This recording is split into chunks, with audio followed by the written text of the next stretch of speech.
The power shift to freedom, a legal and lawful change. In Canada, the people are the employer of all three levels of governance as well as of the Crown of Canada Corporation, the military, the police force and the courts. We rule over the Constitution and through majority. We have the right to redo our Constitution and our laws without the government's, nor the court's permission. However, since our national independence of 1931, the citizens have been excluded from the Canadian Constitution, and in 1982 Prime Minister Pierre Elliott Trudeau and the provincial premiers denied us our rights as sovereigns with full veto power. Through the years, our politicians created parliamentary and legislative laws to protect themselves against us. Today, the Great Reset is upon us. Our assets and government control have been sold to globalization through public-private partnerships, called P3s, and we have been reduced to a minority shareholder position. This is gross mismanagement and treason against the Canadian and Indigenous people. In a true democracy, those we elect should work for the people. Luckily, as a majority of shareholders and co-owners of the Crown of Canada, we rule the country. Nothing in law supersedes the will of the people. Canadians and Indigenous people are richer and more powerful than they know. The power shift to freedom, proposed by the Canadian People's Union, is a legal and lawful Canadian constitutional change without chaos, bloodshed, or fear of retribution. On March 3, 2022, an official letter demanding final corrections to the Canada Act 1982 was filed in the United Kingdom. It is time to activate our collective political and civil rights to self-determination and governance, thus restoring order and peace. We can end globalization, retain our rights as a sovereign people, and save our country. We can positively influence our future and take control of our assets and infrastructures. Canadian citizens and Indigenous people over 15 years old must sign the Convention of Consent at the PowerShift.ca. Become a member and work with the Canadian People's Union today, and join in this quiet and peaceful revolution.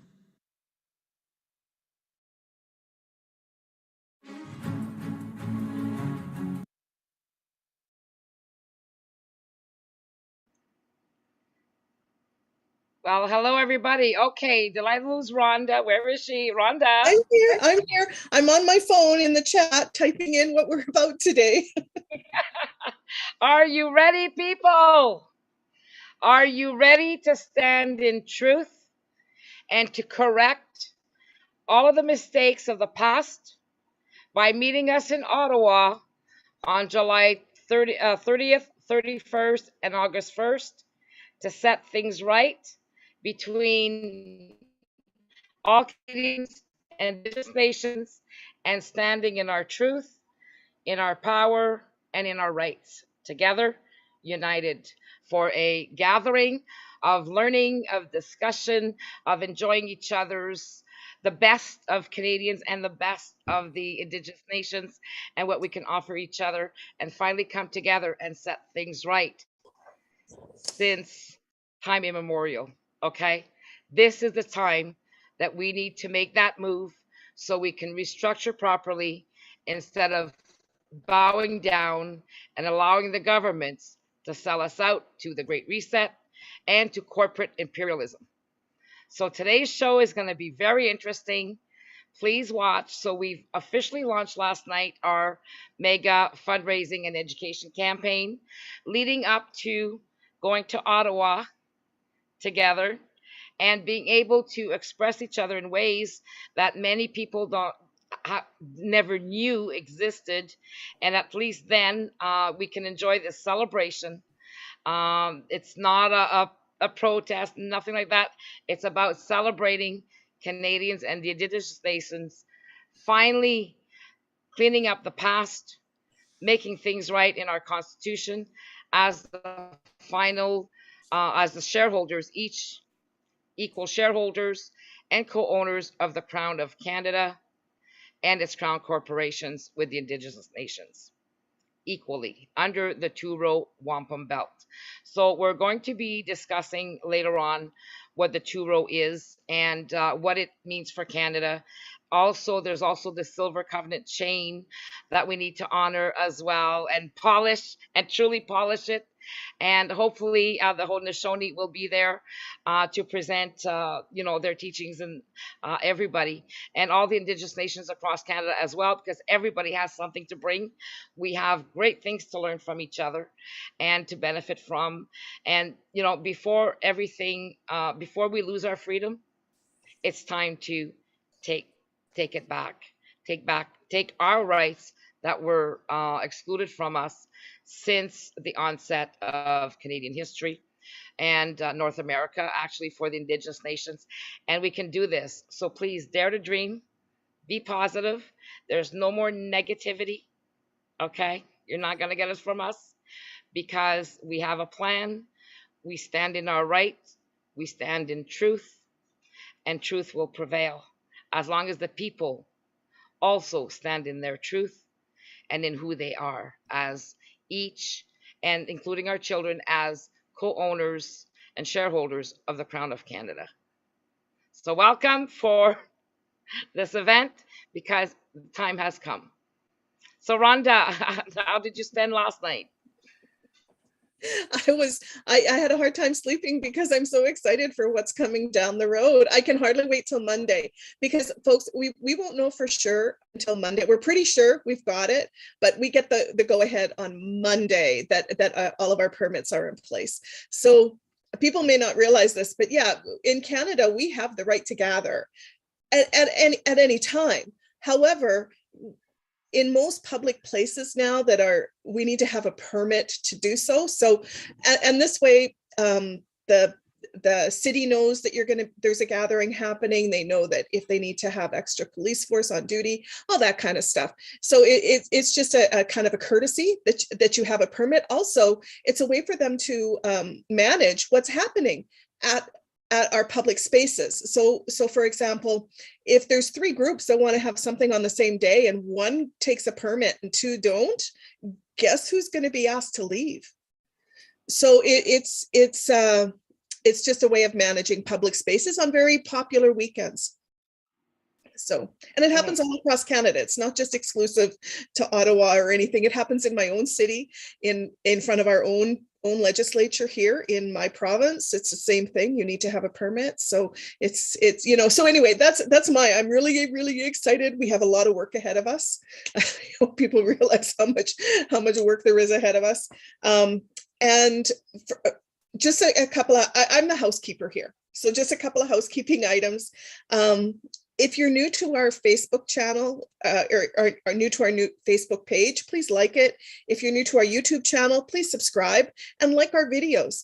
Our videos only get reach as long as people are liking them and subscribing. So please do so. We love every one of our subscribers. We love all the comments. We try to moderate everything that we do so that the comments stay on topic to the topic of the video.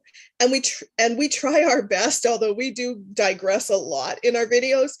We do try to stay on topic in our videos so that we're not all over the place as well. So, today's topic is actually colonialism, because people may not realize that Canada is still a colony in symbolism.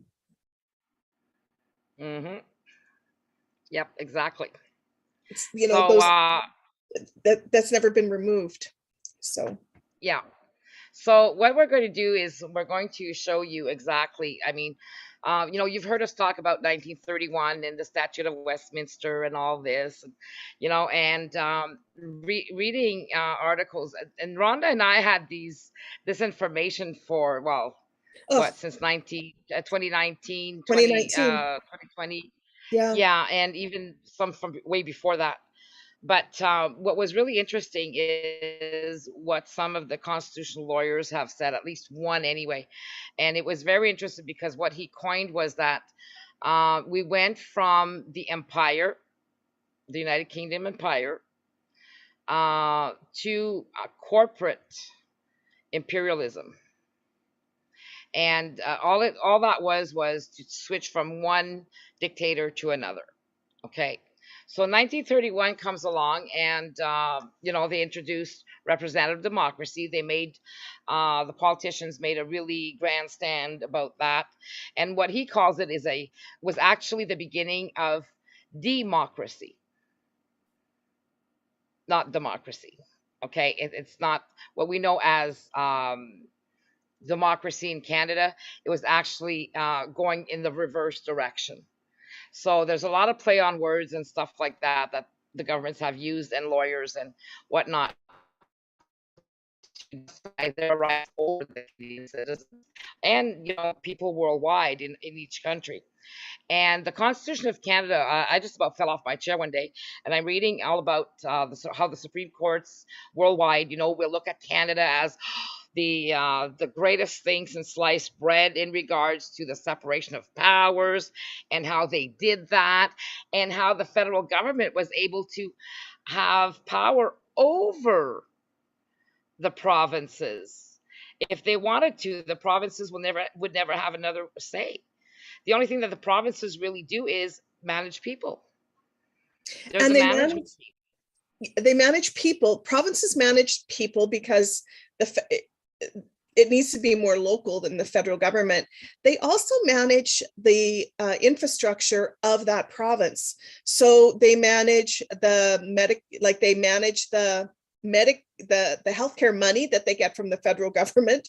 They manage that. They manage the buildings. They do the maintenance part of of our healthcare system is really what they do. They also manage to some degree the hiring of the staff in their province. Doctors are a little unique in that. Doctors can go all across Canada. Nurses sometimes can't. So anyway, that's kind of what our provincial government does. Our provincial government also manages the assets of that province inside that province. So, and the land inside that province is managed by that province. But though you're right, Nicole, those are two things though that the federal government can usurp them on. They can come in and say, hey, we're taking that over. Oh, the education system too. They manage the education money and the education system in that province, which is why we have a very disjointed education system across Canada.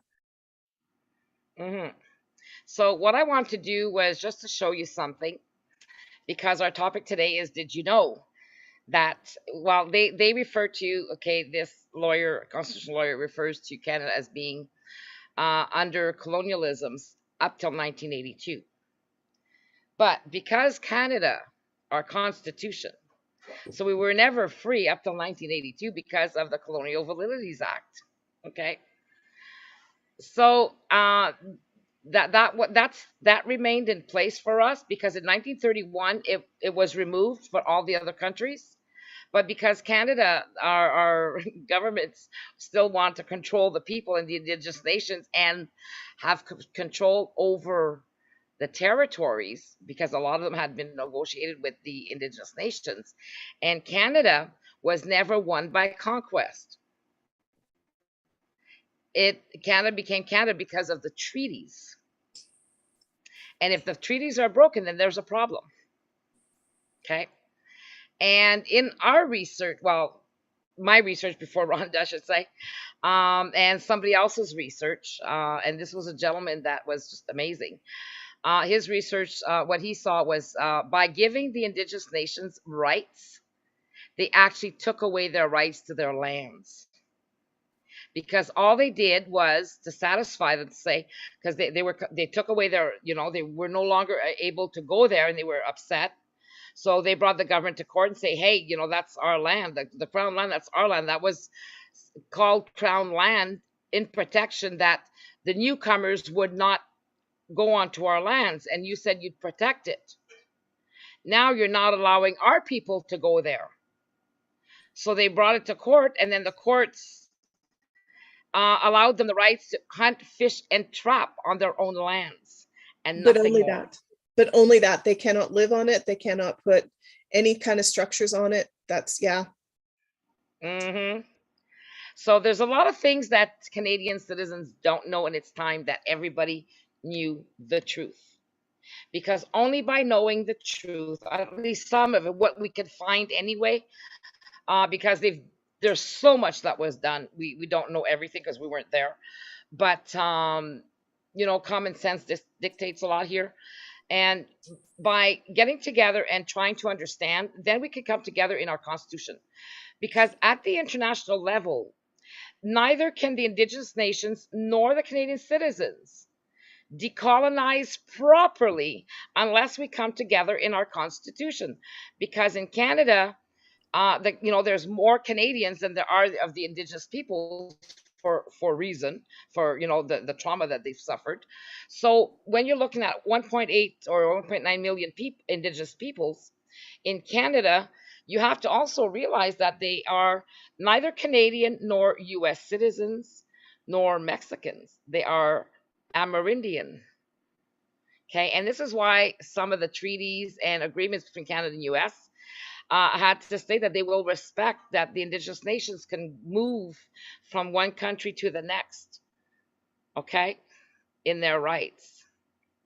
So this is what we're going to try to teach everybody up starting now, and also right up to leading to Ottawa. And what we want to do is to embrace the future, because only by embracing a future can we let go of the past and make sure that we have a better way of doing things. And by having what the tworow does is that the Indigenous nations always said, okay, well, you're in your boat, we're in our canoes, and we'll go down the river of life together, side by side, but not interfering with one another. What Nicole just mentioned, she didn't preface that because a lot of people may not know what tworow is.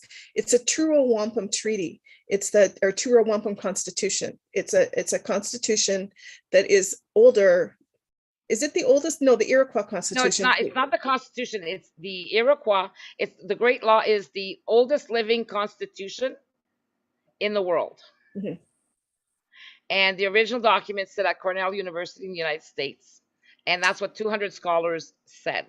And just for clarification, is that what you refer to as the tworow wampum, or is the no? That's the Great Law. The tworow wampum is the agreement that was made in the 1600s with the Dutch, because the Dutch were the first ones. There you go. To have made a deal. Just a little bit of history, because people may not realize what tworow wampum means. And it really is just living in consensus, living together in consensus. In harmony. In harmony, yeah.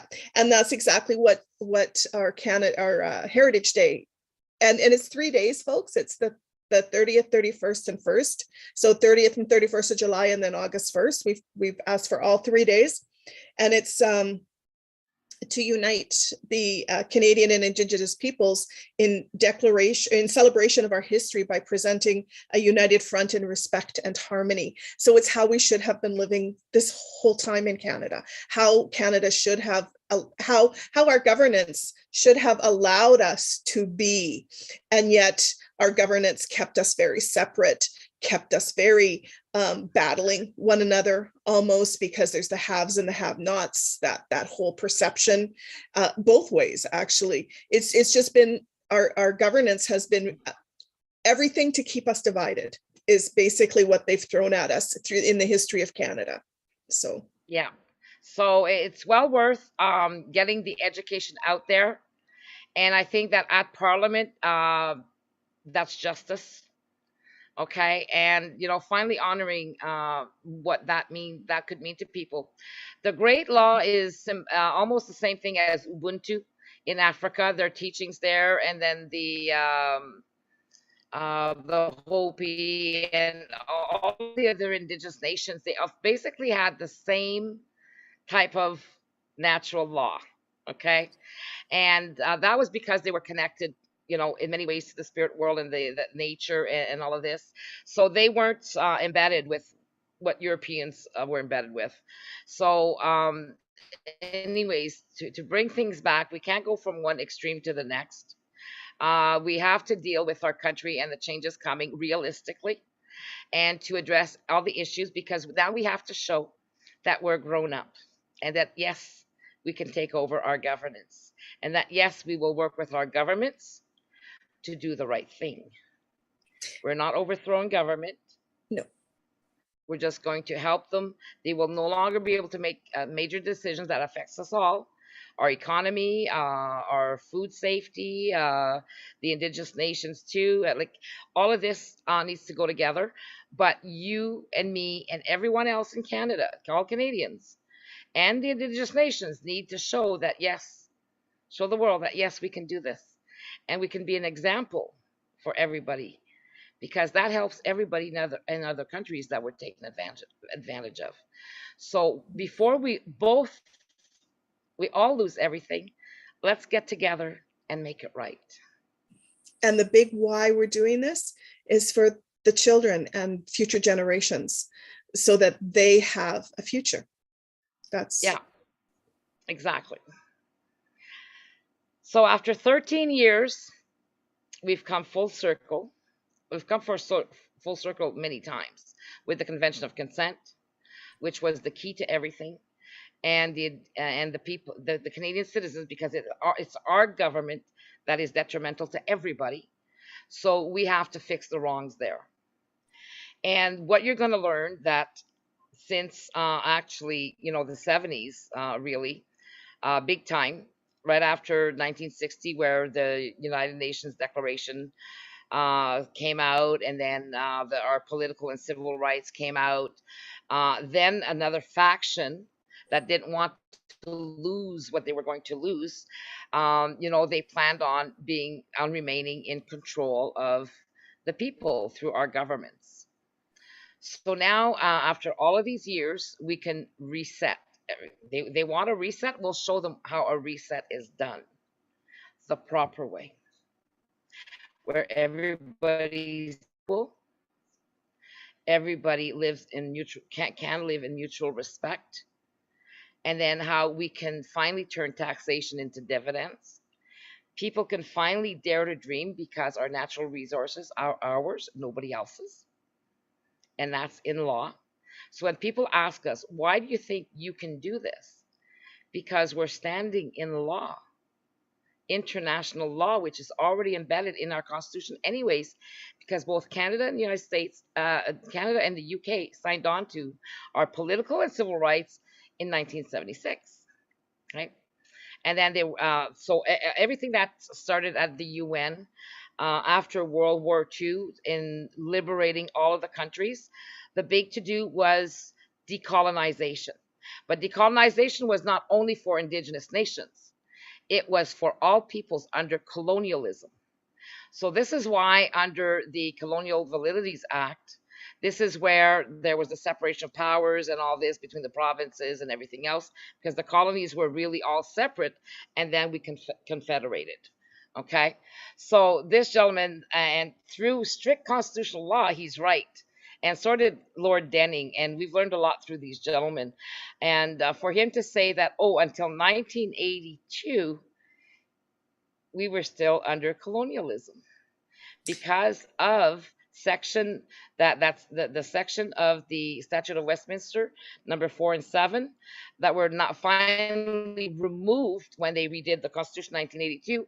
However, because there were requirements needed by Canada with the Indigenous nations and the Canadian citizens that Canada did not fulfill, our Constitution is still awaiting repeal and our full decolonization from the UK to this day. I also want to add, in 1982 is when our crown became the Crown of Canada. So we are no longer tied to the monarchy in any, it's symbolism inside our parliamentary procedure, anything to do with, the crown, royal assent, all that kind of stuff. It's all in symbolism. It doesn't mean that the royal assent can ever say no, because they actually can't. It doesn't mean that they have final decision-making authority, because they haven't. It's been stripped from them. It doesn't mean that they have any say in anything inside our parliament, since 1982.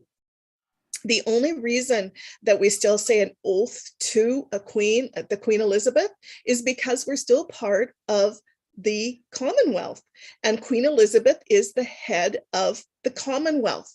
Likewise, whoever supersedes her or whoever succeeds her, whatever, replaces her, then we will swear an allegiance to that person as the Commonwealth, not because they have any power inside our country to do anything, really. It's just that because we're part of the Commonwealth, that's it. That's the only, again, it's a symbolism. It's not, people keep asking us, how come you're appealing to the UK? Liz, the Queen can't do anything. She's part of the World Economic Forum, all that kind of stuff. Well, we've never appealed to the Queen. We let the Queen know what we were doing, but that's it. We've never once ever had any assumption that we would have to appeal to the Queen for anything. Likewise, the Governor General, likewise, the Queen's Privy Council here in Canada. We can't appeal to them because they are all in symbolism and they actually work for the government. They don't work for us.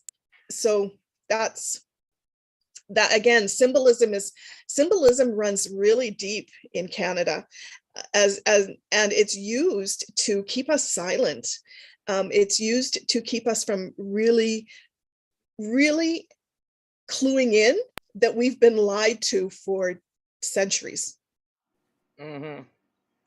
Exactly. And it's really interesting that now we start finding out the truth, right? And I mean, I can't stop smiling. I'm sorry, people, if I We're excited because, folks, part of our democracy in Canada, with democracy comes responsibility, and that responsibility has been stripped from us through propaganda, through constantly being told all you need to do is vote, and then everything else is looked after. You don't need to pay attention. You don't need to do any of this stuff that really we should have been doing all along, not just for our generation, but like since 1867. But it just never happened. It was a slow creep to the people doing nothing.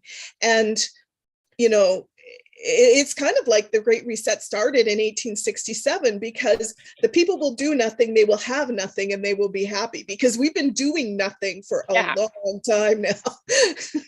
Yeah, exactly, right? You're richer and more powerful than you know. And it's time that you started walking and talking and remembering who you are as a Canadian citizen or as an Indigenous person. So, an Indigenous, how can I say, tradition. I mean, we can learn so much more from them. And it's time that we stop listening to the propaganda of the government. We stop looking at what was said or done in the past. Let's wipe everything clean. Start over in the way that we should have in the beginning. And because of what we're finding out again, and like Rhonda said, well, Canada was always independent since the get-go. Okay? So the ones who were asleep at the wheel are the Canadian people. So what did they do? They got people to start voting. Why do you see your vote is important to us? It's so important for you to go and vote. Why? Because you give away your rights for 4 years for them to rule over you without any recourse, any legal recourse. Now think about that for a while. And that's the only rights that they gave us, was to hang ourselves. And we did it very well. We were very efficient at hanging ourselves for decades, centuries, actually. No kidding.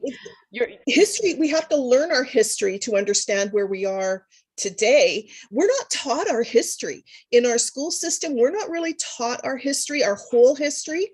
We're taught snippets that allow them to massage the message that they want people to understand. That's it. That's the end of our education when it comes to our history. So, and they pit people against each other. They pit cultures against each other. They they just pit us against each other in any way they can.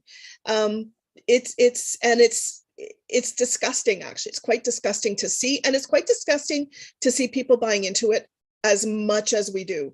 And it needs to stop. It really needs to stop. We all live in this country together. We all, where are we going to go? Really, unless you plan on moving to another country, your neighbor is your neighbor. That's the way it is. And Canada used to have a very strong culture that way.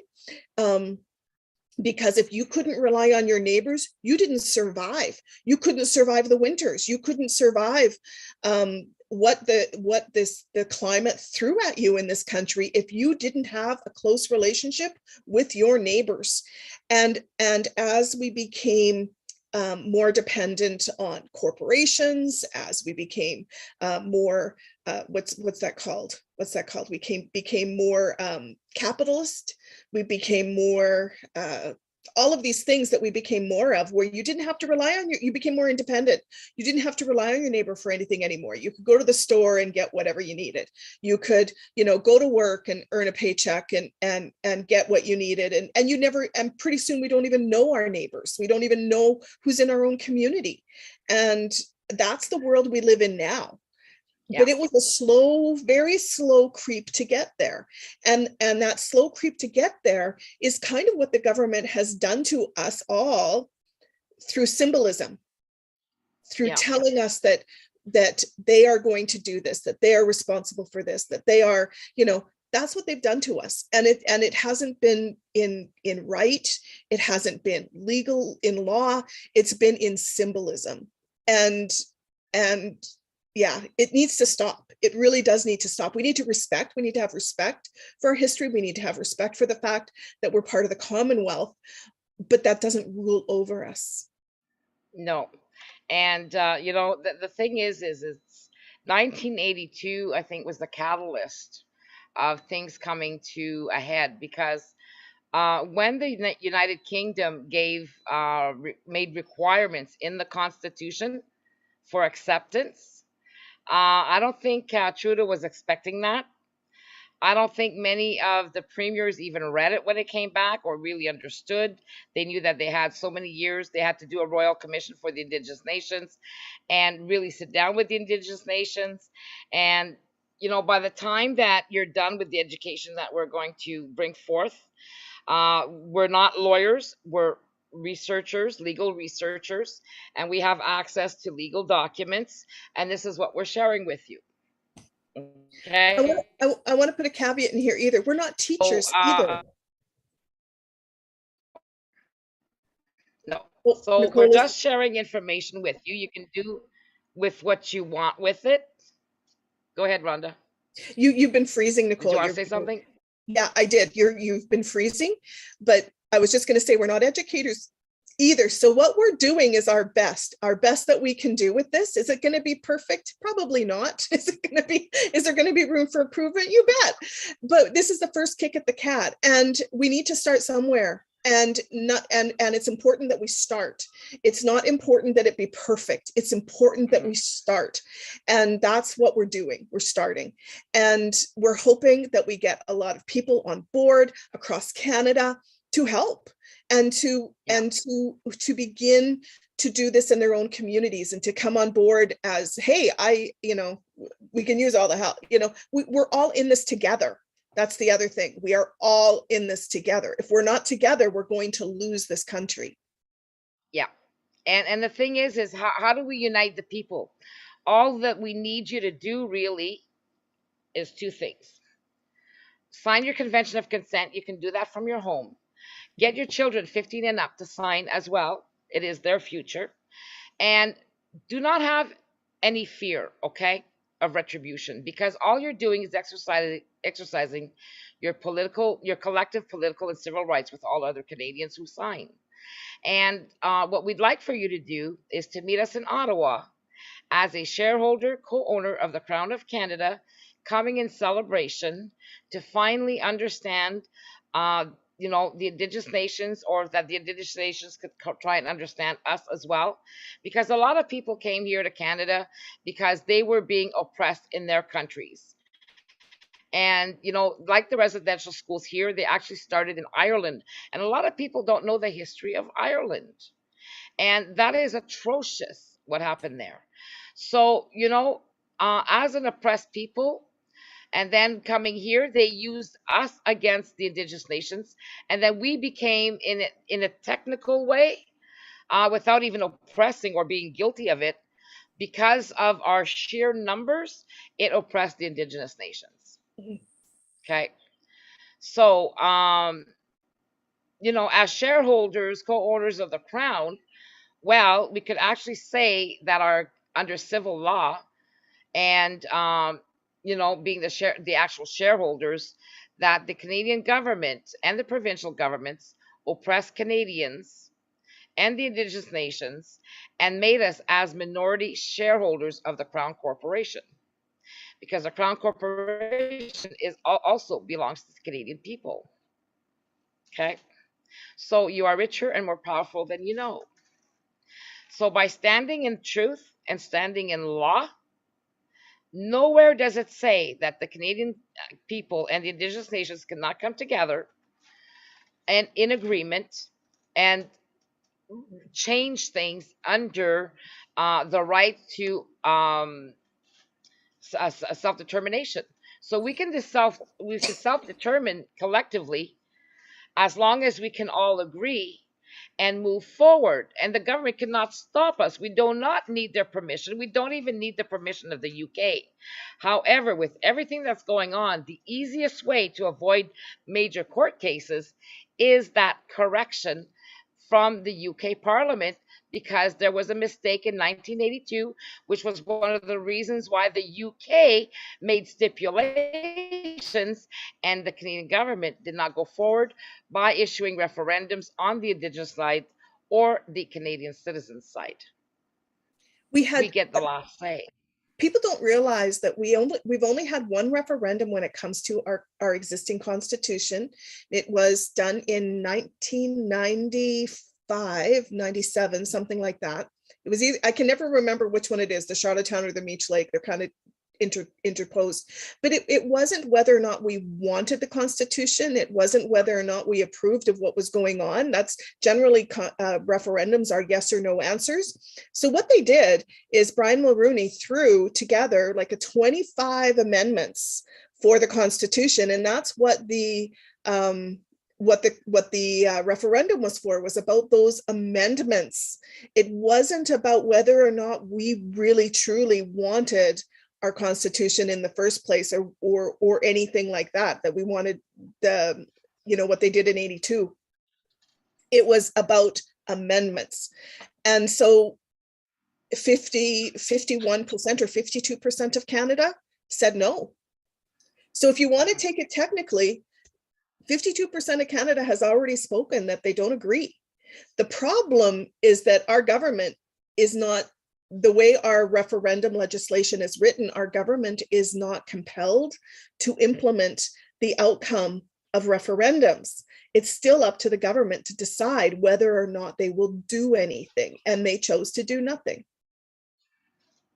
Yeah, because the government took on the hat of the UK as far as being in charge of this country. Mm-hmm. And because we sat back and did nothing, didn't say anything, and just feeding, being fed lies that, oh, now we're going to represent you and you're going to vote for who brings you the best platform, when they made their political parties. But what people don't realize is that they have laws against, in Ontario especially, that MPs and MPPs are not allowed to assist the Ontario peoples in. I'll give you an example. One case was in regards to a woman needing legal assistance through legal aid. Well, legal aid has been privatized, technically, under a P3, public-private partnership. Yeah. So now the MPs were trying to get her help, and one of the MPs got a letter stating that He was not. It goes against the law because it's in regards to conflict of interest. So the MPs and MPPs cannot assist Canadian citizens in trying to get legal aid or anything else. That's how, and these are things that people don't realize, because until you experience it yourself, you don't realize how things have changed. It's first of all, that's human nature, is you really don't pay attention to anything that's not affecting you personally. And once something affects you personally, then you want it fixed immediately. That's human nature. Our government doesn't work immediately. It never has worked immediately. So that's what we're up against. And what we want to put in place as well isn't going to be done overnight either. No. It's going to take years to undo the mire that they have put into legislature and laws, and the little snippets that they've removed that were our rights in certain areas, to put them back into place. It's going to take a long time. It's also going to take a while so that our parliamentarians work for us and not other interests that they've worked for centuries. It's going to take a long time. And is it going to be smooth? No, it's not going to be smooth. But it has to happen. And we can't just dissolve everything and build everything again. We can't do that. There's just too much. Our Canada government, the government of Canada, federal government employs way too many people in Canada to dissolve it. So it's about working with the existing system and slowly moving it into one that is for us, for the people, for Indigenous and Canadians together, not separate, together. Mm-hmm. Yeah. Nowhere in this, as we move forward, can we be creating chaos in our economy, chaos in our governance, and or even to the international in regards to our assets and everything else. We have to take this one step at a time so that we stay legal, that we stay protected, and that is how we're going to succeed in this, with patience. Yeah. So we're not, we want you to walk in your rights, but I'm going to explain something, because a lot of people think that, and I used to think this, the cops are there to protect me. So if I need them to protect me, I'm going to call them and they have to protect me. So, I think I've got rights in Canada. I've got my human rights, and I got this and I got that. But I decide to make a bonfire in my yard. Okay. There's huge winds. Well, guess who's going to show up at my door? And I say, hey, I have my rights, and I have my sovereign right, inalienable rights, and you can't talk to me and you can't touch me. Well, excuse me. The cops are there, and then you say to the cops, and you work for me, you can't tell me what to do. Excuse me, sir, ma'am. We are here to protect Canadian citizens and the Indigenous nations and this country. You are creating chaos. You can burn this country down. Now, if I have to take you out and put you in jail, I will have to if you do not abide by the rules of the collective, because I'm protecting the collective people. My job is not to protect individual citizens. Period. That's the reality. Same as taxation. I explained it yesterday. I think I said again yesterday, but this is going to need repeating, okay? Do you have to pay taxes? Damn straight you do. Do they say that taxation is voluntary? Damn straight they do. Where does this not make sense? So there's a problem here. The two do not make sense. So if it's voluntary, I should be able to volunteer not paying any. And you can do that. You can do that until Revenue Canada penalizes you and you have a fine to pay. And then if you don't pay that fine, guess what? You've now committing a criminal act. They'll give you 10 years not to pay taxes. Mm-hmm. If you don't report your taxes after 10 years, then they'll be calling you, okay? So depending on what's happened, there's different issues. But most of the time, it's, especially people who usually get money back from the government, they won't harass you, because your income's not big enough anyway. But if you have a big enough income, they'll come after you. So technically, we celebrated 2017 was a huge year, for the globalist takeover of the planet. And why is that? That's because all of our computer systems were changed for public-private partnerships, for private corporations to now replace our governments in ruling us in regards to our public needs. So a lot of people didn't even see that happening. But most of the, when you go to Service Canada, most of these services in each city are privatized. Okay? And you don't know that. They don't tell you that. So now these people can raise the prices, and because they have more shares than the Canadian government does in that public-private partnership, from what we've seen, then they can raise the prices, and there's nothing the government can do. Okay? So it's the corporations that rule. So now you are a client, and this is what it says. You are now a client in your own country. Why? Because now we're one big happy family worldwide. People can go and live, you can go and live wherever you want. If you don't have a job here, well, we can help you to go and get a job in Australia or in China, New Zealand, Africa, wherever you want. You can go there for 1 year, and it's like a working vacation.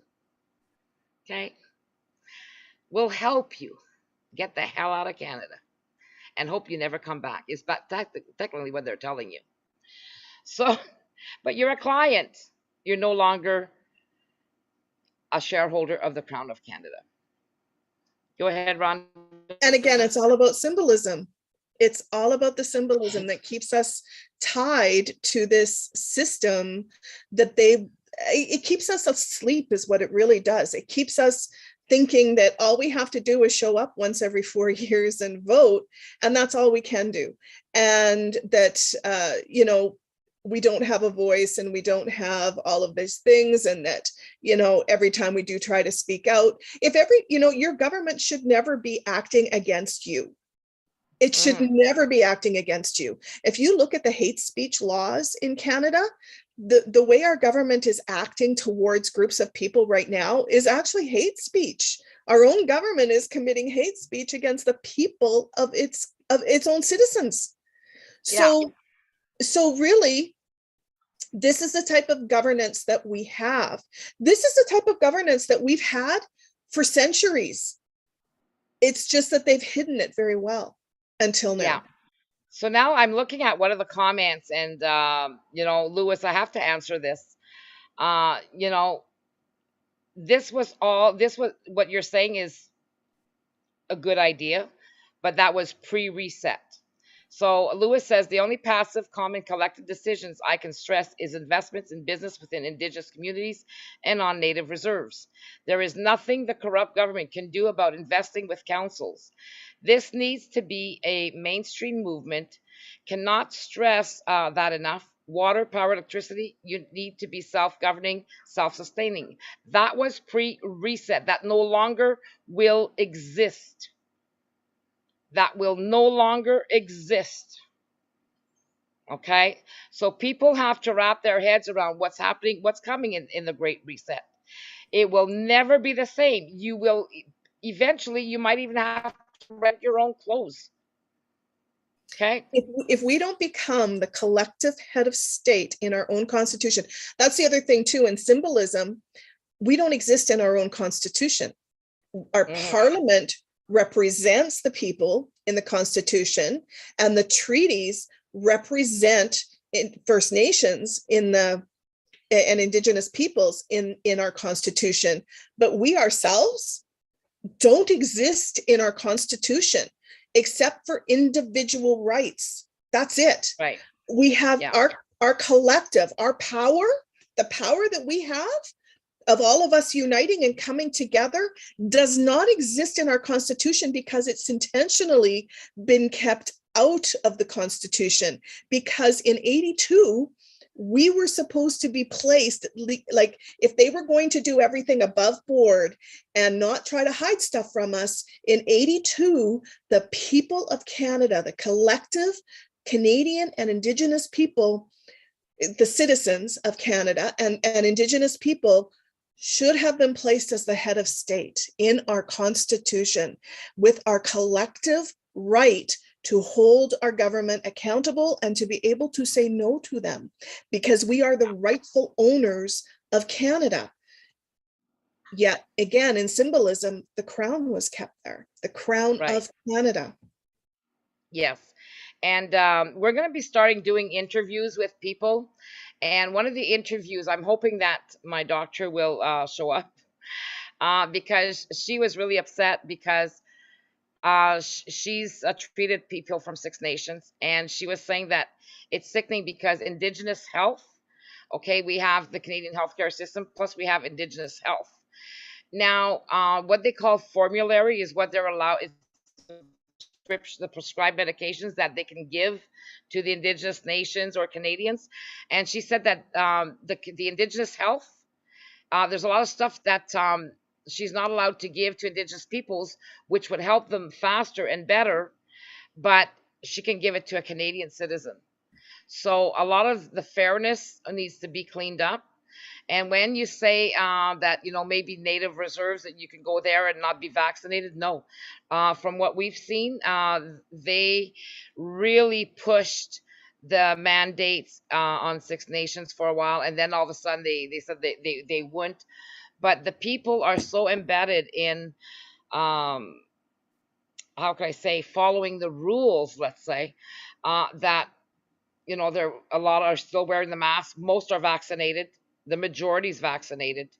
So there's no way in Canada that you can escape. You can't be using the Indigenous nations to run to save your ass, because again, we're doing the same damn thing. So people need to be respectful of what you can, that what the nations have. To say, well, go and invest on native, it's good investments for native people, yes, but don't use them as, because fix Canada, fix our governance first, and everybody will prosper, even more the Indigenous nations. We need to fix. I'll tell you. Go ahead. We need to fix the root of the problem, not keep coming up with solutions that are a band-aid to what the problem is causing. Yeah. So people, the reason I'm looking up is because my video is way up there, so I'm going to try and bring it down here. And anyways, unfortunately, sometimes we go a little bit off topic, but the Indigenous nations have suffered enough that if we, the Canadian citizens, fix our governance, then we fix theirs at the same time. They too will have direct democracy, because band councils are an arm of the Canadian government. And, anybody can argue that point all they want, but we've got it in black and white. Okay, they have to follow the rules of the Canadian government. So eventually, if we can stand up and clean the mess that is called our governance and our governments and politicians, because now politicians will no longer have final decision-making authority by the time we activate our rights. And the only way we can activate our rights is by your signature and by you showing up in Parliament at the end of July with everybody. Make it count. It's the one time in first in history ever done. And it's our country that helps sink every other country worldwide in this new world order. So when you find out the dirty little secrets of Canada, you will be ashamed of this country.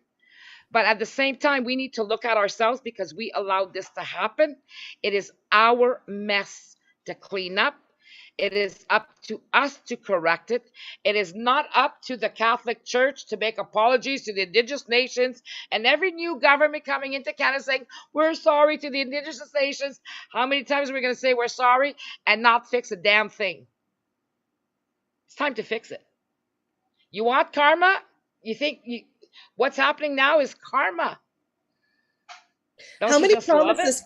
Go back through the promises that people make or the candidates make coming up to an election, and then see what's upheld once they're elected.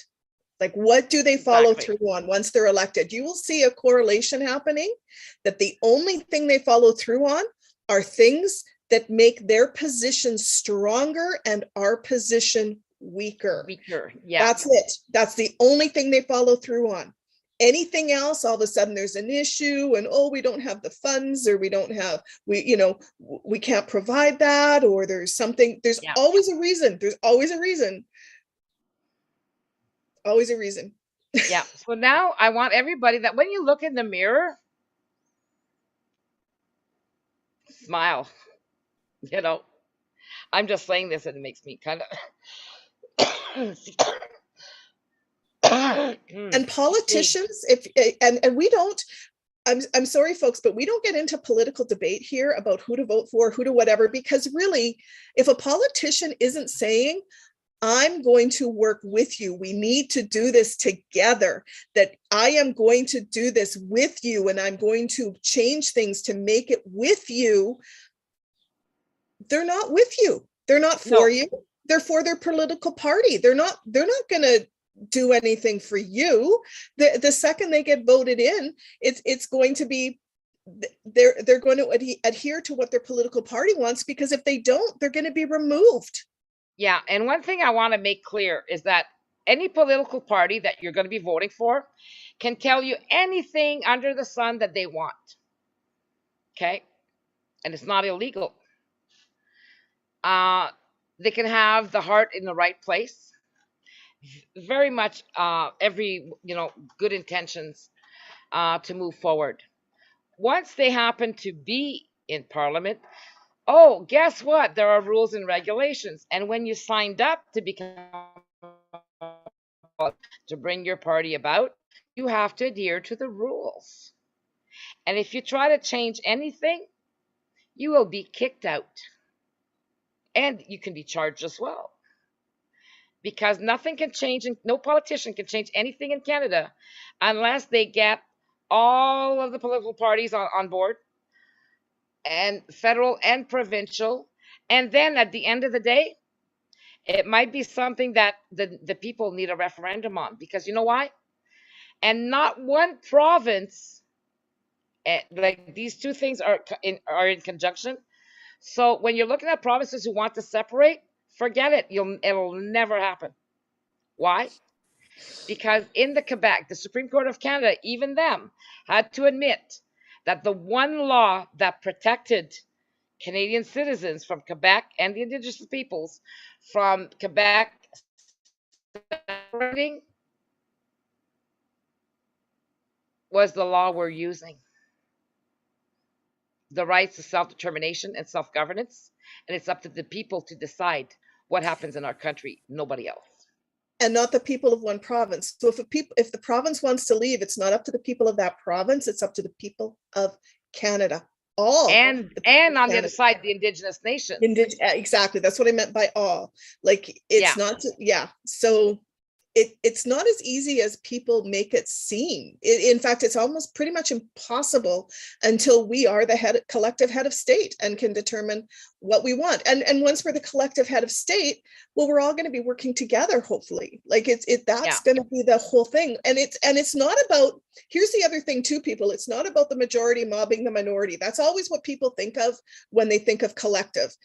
That's what they've used against us. That is the wording and the propaganda that they've used against us.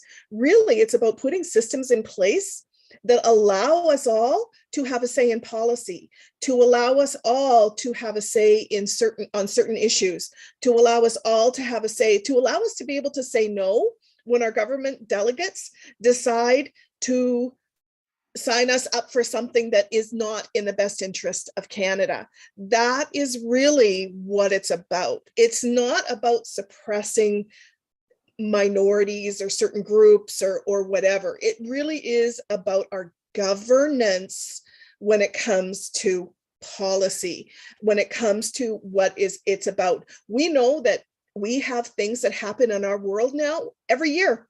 We have delegates that go for decisions on certain issues every year. There is absolutely no reason why there should not be a referendum of a certain degree around what they're going to be voting on at that assembly or at that whatever they're at that year.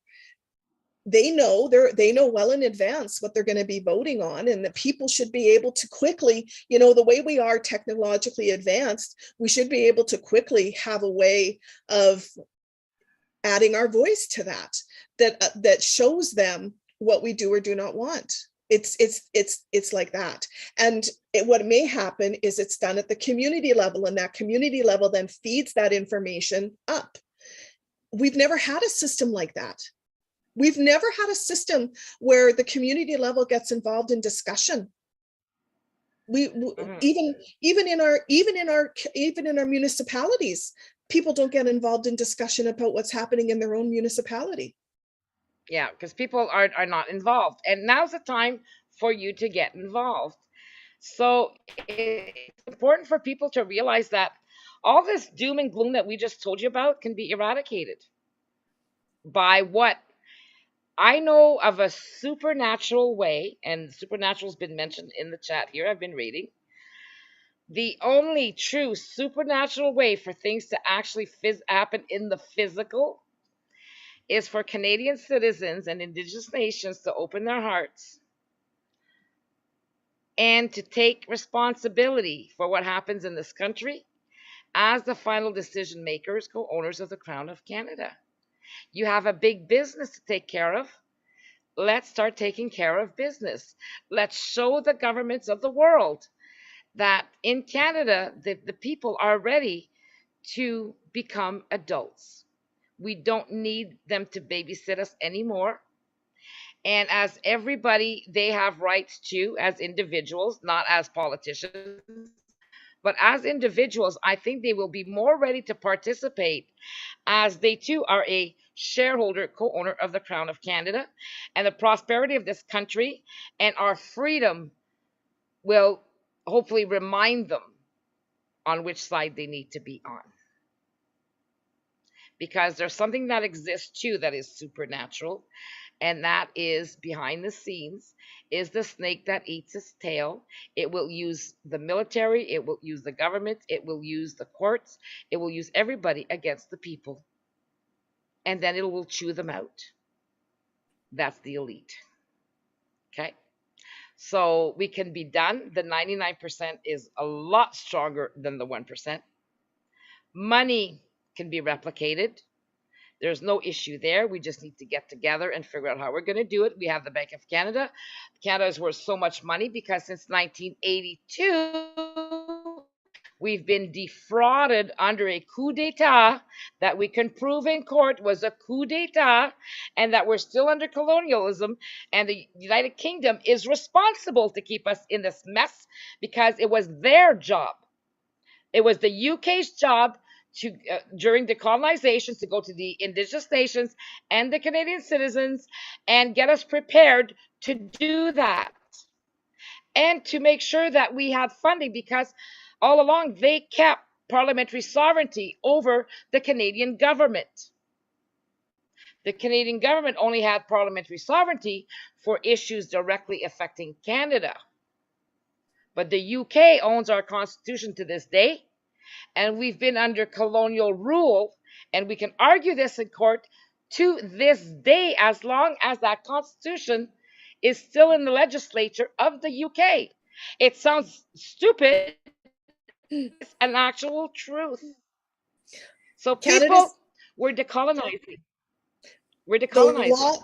The law of our land needs to be voted on in our land, not in another country's land. And that's and that is exactly what's happened is in 82. There's a lot of discussion around our constitution in 81 when they sent over the Canada Bill, which was the second part of our constitution, all the stuff that was approved in 82. And basically at that time, Thatcher was upset because she said, all you needed to do was send a letter saying you wanted to patriate and that you wanted your rights. That's it. That's all you needed to do. Instead, what happened is Canada sent this big package over, which the premiers and the prime minister, and not just the premiers and prime minister, that package had been worked on for over 22 years, folks. People don't realize that had been worked on for over 22 years. And it went over to the UK to be approved. It did not need to be approved in the UK Parliament.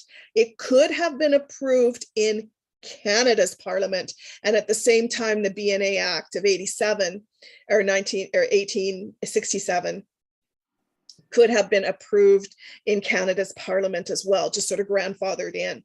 It all could have been done inside our parliament. Instead, we had committees, we had constitutional conventions, we had constitutional committees, we had all this stuff was happening for 22 years.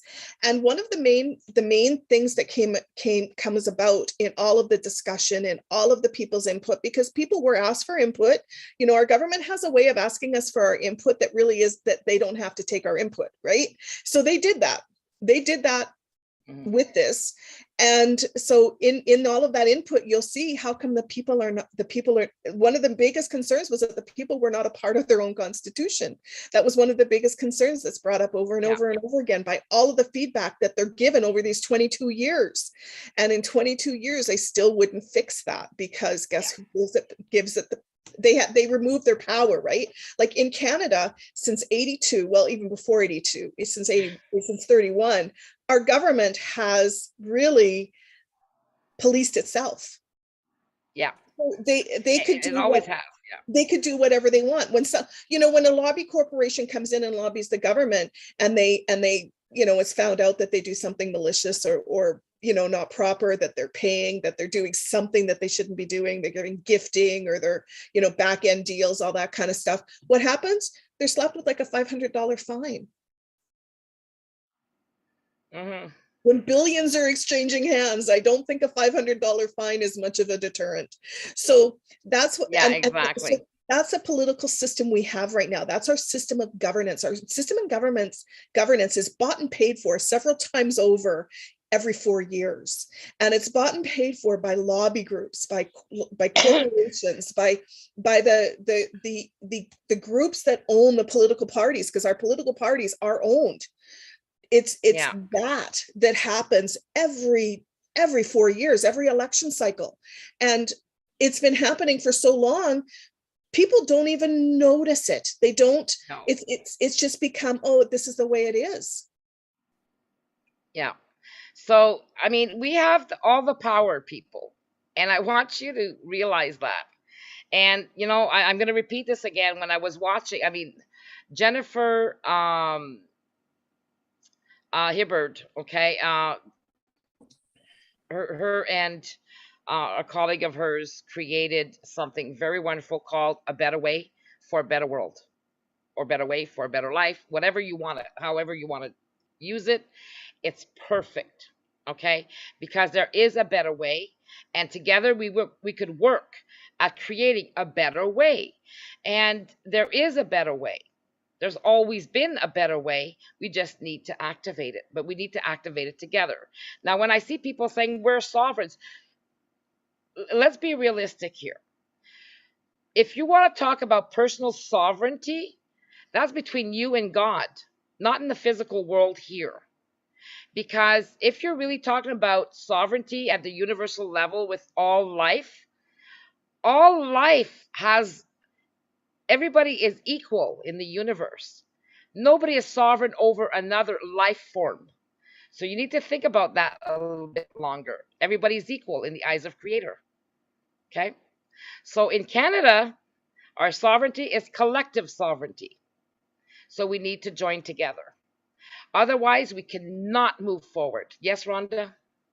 That's exactly what I was just going to input, is that the word sovereign gets thrown around so much right now. Yeah.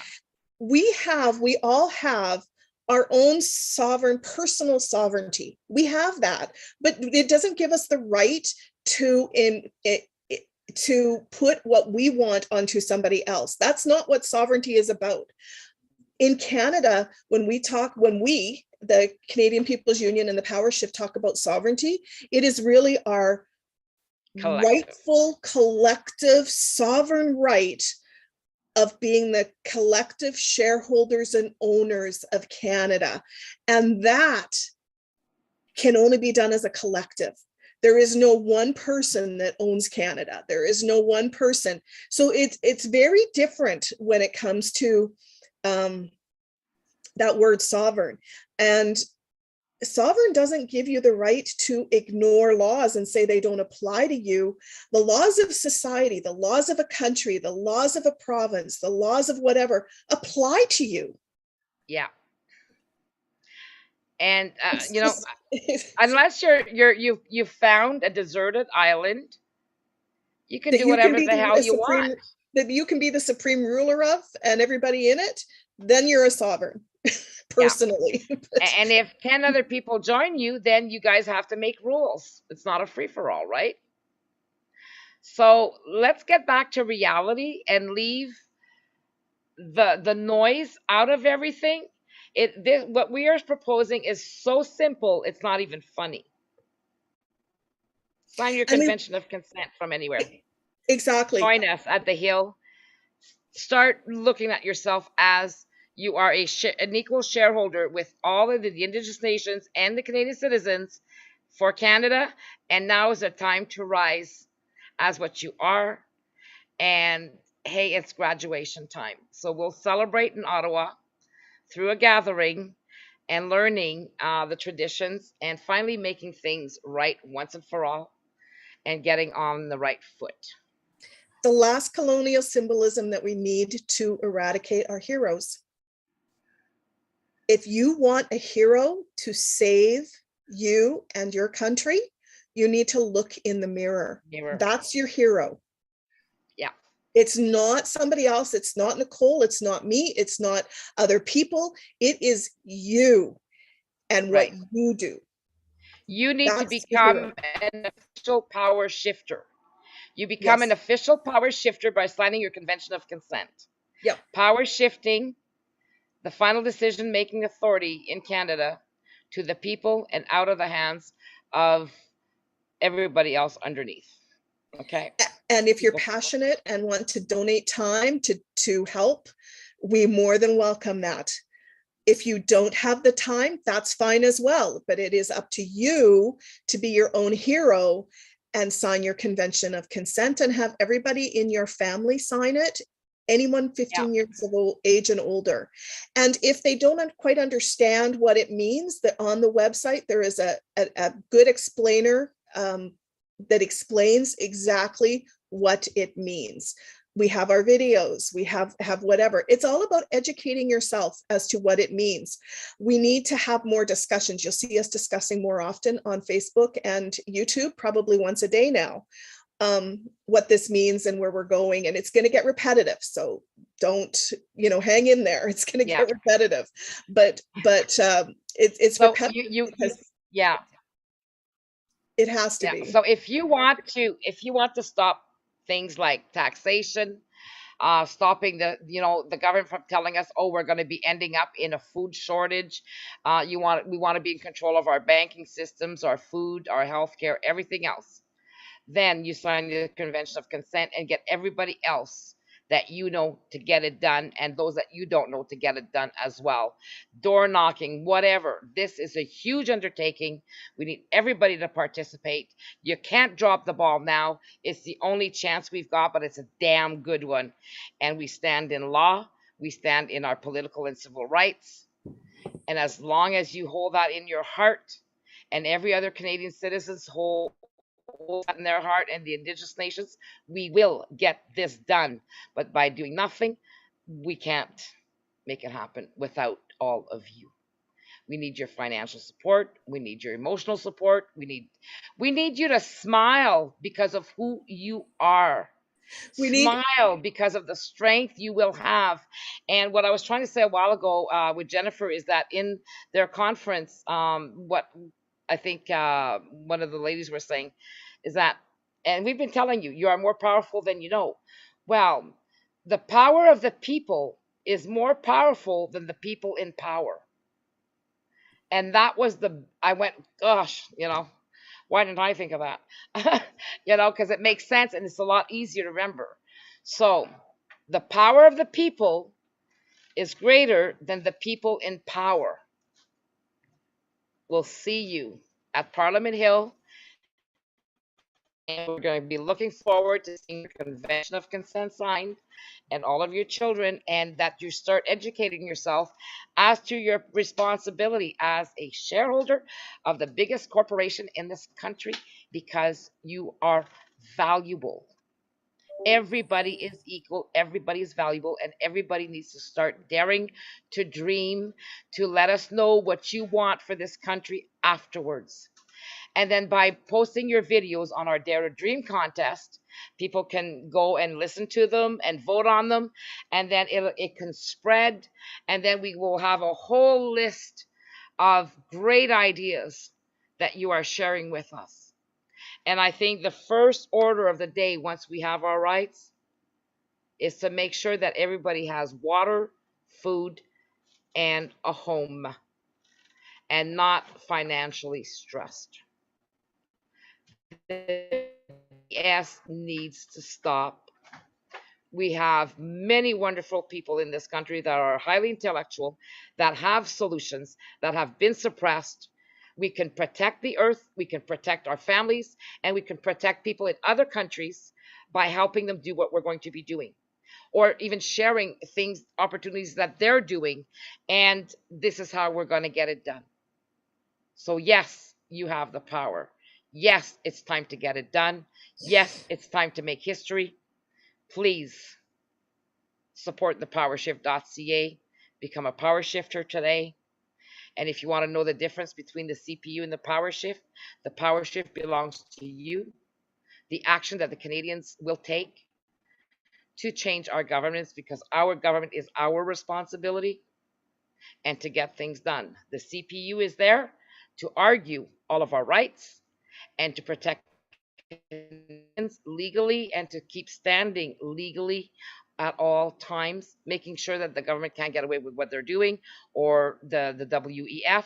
Because right now, what the Liberal government has done, basically, and also the Conservative government, and we can prove this, is that by bringing us into different laws and different areas since 1971 with the World Economic Forum or the World Federalist organizations, we can trace it back that they purposely did insider trading, took our natural resources away from us. It was a coup d'etat, it was theft, it was also, like I said, insider trading, which is illegal. And they've got us in cahoots with things that we never would have agreed to. And therefore, what they did is a criminal act upon the Canadians and Indigenous nations. And the only ones right now who would be able to charge them would be the UK, because they have parliamentary sovereignty.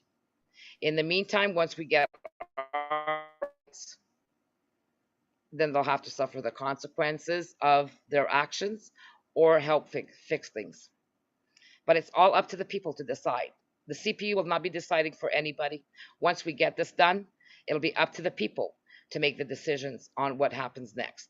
We don't need to go hog wild. We don't need to start bullying, because what you need to be careful with is that the oppressed, mostly all the time become the oppressors. And that's something that we'll need to be careful with, because everybody has equal rights. Everybody has the right to be free, and everybody has the right to prosper, but not at the detriment of everybody else. Okay? Again, we need to protect life. Yeah. We're about bringing in so back we're going to have a and harmony to each other. Yeah, but we'll also have a big mess to clean up. That could take a while. We don't need to be in a rush. As long as we start teaching our kids the true direct democracy, as practiced in the great law. I think we're going to be able to get somewhere.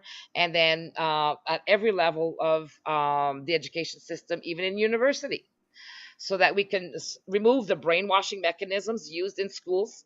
We need to reteach the teachers on how to teach without indoctrination, without putting their paychecks ahead of the safety of children, and people to start asking questions.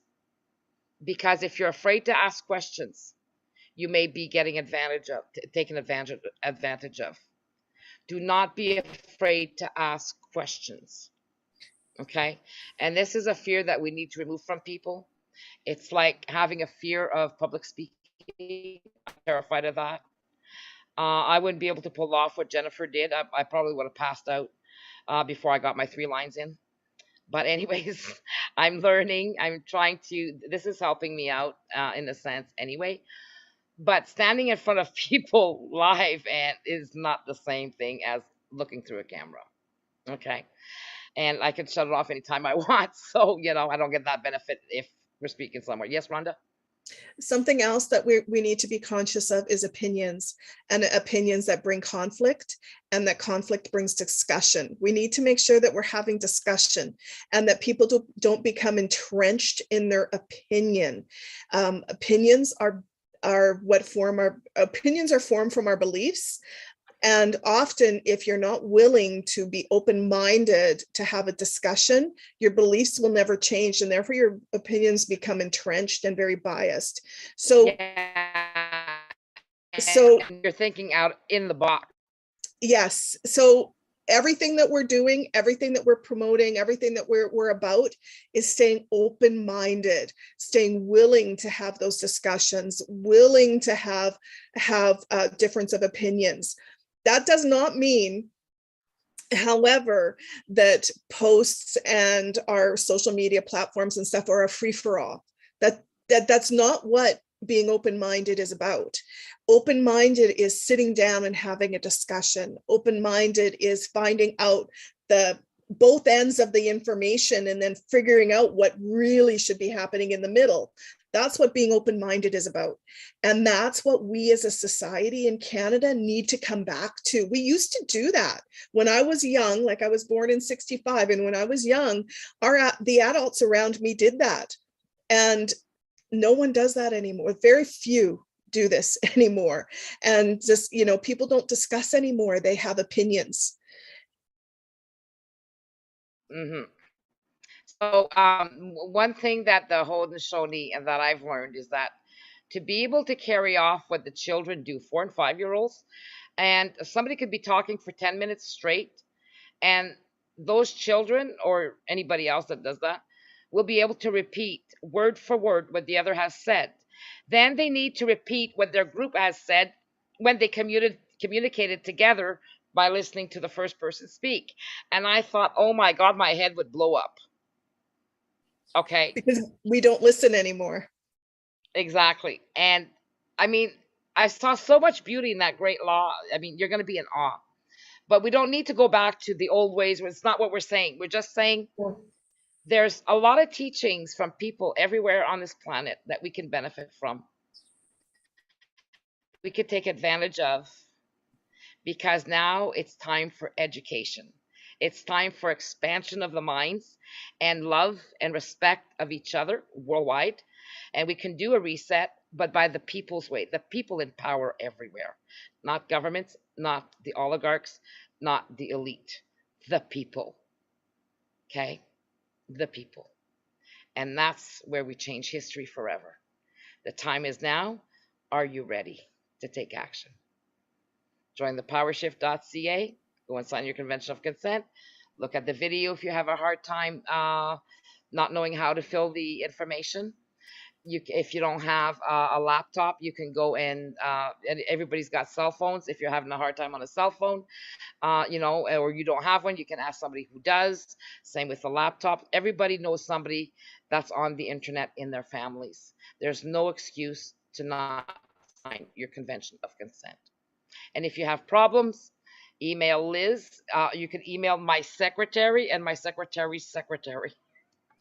At contact. That makes me laugh. And at the email contact at is the power. contact. Yeah. Yeah, contact at the powershift.ca.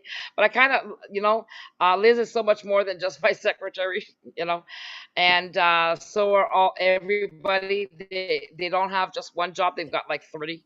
And I thank all of the people who have put up with how can I say, our out of sync moments, unorganized, trying to catch up, trying to always play catch up with all the emails, all the questions, everything. And it's overwhelming at times. Having to go online every day in French and English is just very, very, how can I say, not stressful, draining, because I have to search for my words. But when we're doing it for the right reasons, everything is worth it. Working 20 hours out of 24 hours a day is worth it. So Nicole and I talked yesterday about this. I'm going to be taking on more of the English videos, and Nicole is going to be taking on more of the French videos, just so that it spreads the work. We both know the messaging inside out and backwards, so that's not an issue. So you may not necessarily have the same person doing the French and the English videos now, so you have to watch for that. Yeah. So sometimes we'll be both there. I mean, I'm a spontaneous person. I'm not good with like if I had an appointment, I was there 10 to 15 minutes early, or else I'll have a heart attack. But since I've started this, I feel like I'm always late. So now my excuse is I'm on Indian time. But no, it's because a lot of the reason why I might be late is because of technical difficulties. I could swear that we've got satellites everywhere. Okay, we've got towers. We're surrounded by towers. Why is it so difficult to have a decent internet? So while I'm trying to fix my internet and figure things out, we're going to have to ask you to be patient if I'm cutting out, if it's a little slow. But you know what? The bottom line is, as long as you get a bit of the message, that's good. But the thing is nothing will get done if imagine 38 million Canadian citizens being the shareholders of the Crown of Canada. Oh, and I've got to say this, because you're going to be faced with this. When somebody tells you, why should we sign that? That's mob rule. The Canadian people and referendums, that's mob rule. No, that's just something that they embedded into your brain to not want to be recognized as the collective. Because when our lawyer asked me this, he says, Nicole, but that's mob rule. I says, no, it's not. You want to know what mob rule is? I said, I'll tell you. It's when 335 to 338 people make a decision for 38 million. That's a mob. And who steal from us daily, and who do not do what is needed to the people, who are allowing people to die on the streets in Canada, and yet send money for latrines to Africa. Wait till we tell you about latrines to vaccines. Okay, we're getting way off topic. We're getting way off topic. But what I'm trying to say is that when you're looking at all of this, you need to be reminded of the simple things that need to be done, not everything. We don't care about the monkeypox. We don't care about anything else other than getting this done, because once we get this done, that can all go away. People should not be up in arms about what's happening right now. What they should be telling people that are sharing all this stuff, the crazy stuff, is did you not learn already that really it doesn't, like, what did the last 2.5 years not teach you? Yeah. So to get back to what I was saying in regards to mob rule, you cannot consider Canadian citizen, 38 million Canadian citizens, including the Indigenous nations, as governing Canada under mob rule. We are shareholders, co-owners of our business. We're having simply a shareholders meeting in Ottawa. People don't view shareholders as being a mob, and that's really what we are. So Yeah. So, so when I said that, Daniel went, yeah, that's true. You can't consider the shareholders as being mob rule. Okay. So if somebody tells you that, that's what you answer. A mob is under 500 people trying to rule us and not giving us our rights. Or That's taking away, Yeah. or slowly changing or slowly altering. And that's what they've been doing. So Yeah. anyway, I think we're at the hour and over an hour and a half now. So no, we started at what, 1:30? Oh, yeah.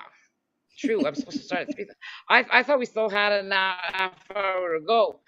So anyway, I'm going to be back in French at 3:30. Okay. It won't be as long as this, but we want to be able to get as much information as possible so that you can wrap your brain around this. It's not hard. All we need is a correction. We already have our rights at the international level. They're already embedded in our constitution. Whether the government and the lawyers say no, they need to take another legal course. So while they're taking their legal course, we're going to get things done in the UK because they know the law. So by doing constitutional correction, it'll just take a matter of pressuring, showing the world that we are rising, and showing the UK that yes, we all want this done because they need public opinion. We need to prove public interest. The public's involved, and we need more than a few million people. We need to outdo by a long shot the convoy. Are you ready to get this and to do this and pull it off? Get ready, get organized, get your banners, make your banners, PowerShift, and that's the message, PowerShift to freedom. You send a message to the government, you're power shifting to freedom. Doesn't matter which government, they will all lose their power of final decision-making authority the minute that we walk into our rights as the legal shareholders of this crown. I just want to say one last thing about Ottawa on Heritage Day weekend. We will be leaving, we will be adhering to, in order to stay peaceful, as a peaceful symbol, like gathering, is we won't be showing up until we're allowed to. And people may not like this, but we don't want to have other things come down because of what we want to do. And that's exactly what's happened because of the convoy. So we will be setting up at the time that we can set up, which I think is 10 in the morning, and we will be out of there by 5 o'clock every day.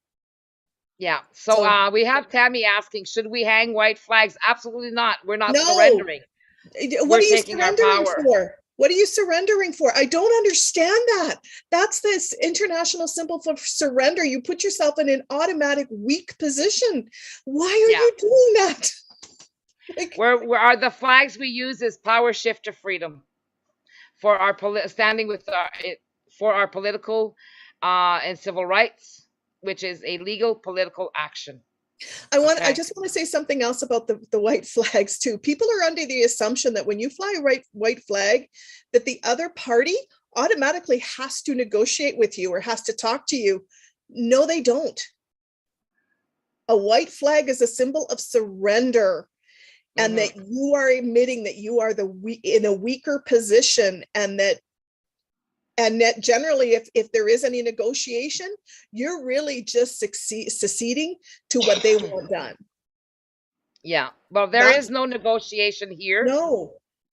We are the final decision-making authority. We have the right to the prerogative that the Queen had and the Governor General or the government, the Queen's Privy Council, and we have the right to executive. Because that is our decision to make, not theirs. And this is not a protest, folks. What happens on Heritage Day weekend is not a protest or a rally around protesting. It is about uniting. A celebration. It is about, again, I'm going to repeat this until people understand this. It is about uniting Canadian and Indigenous peoples in celebration of our history by presenting a united front in respect and harmony. It is about the beginning of us being the collective head of state, about demonstrating that we are able to collectively come together. That's what it's about. So we're gonna leave you go with that. I'm gonna do a quick run and then I have to reset. So in French, I was hoping to say 3:30. I think I'm gonna do it at 3:45. Alors en français, là, on va revenir à 3h45 à mon heure, mais ça, vraiment c'est 15h45. Je vais me donner nos 15 minutes de plus. Okay. So anyways, and I'm gonna be back tonight, people. Okay, we're going to be coming back with something else because I want to show you the letter that this gentleman wrote in regards to, being still a colony to this day, and the letter from Trudeau. So tonight we will be showing you that, where he talks about decolonization to Margaret Thatcher. Okay, so thank you, Night, and everybody. please go to PowerShift.ca and help every which way you can. It's time to mobilize the real shareholders of the Crown of Canada. Thank you. Bye-bye. Bye. Okay. I'm still trying to get out of here, folks. And I'm still not there. Oh, there we go.